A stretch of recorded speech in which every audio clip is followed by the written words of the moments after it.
Good morning. It is Sunday. It is the Lord's Day.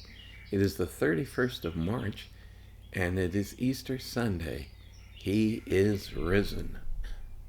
Our reading is John 20:15 to 16, and verse 18.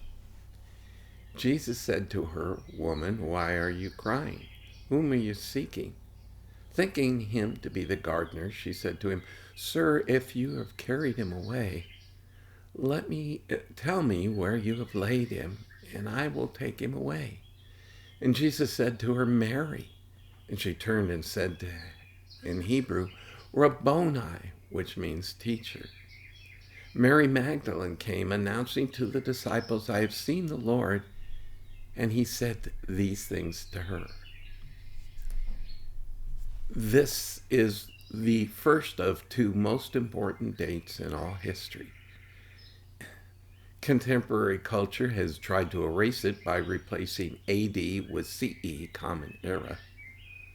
But the fact it is AD, the year of the Lord, and that is because he is risen.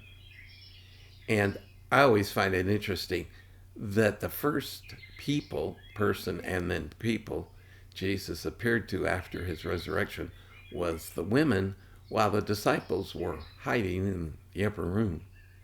And a little bit later in the day, he also showed himself to two disciples who were not part of the inner circle. And the last group he showed himself to was the inner circle. But the women, while they, I suspect, were just as fearful as the men, and maybe just as chaotic after the events of the last week, were still concerned with taking care of his body and ministering to him in what they assumed was his death. But he was resurrected. He is risen. And that's the message not just of Easter, but of every Sunday, but of the Christian life, that we serve a risen Lord, unlike the religions of the world that serve dead leaders.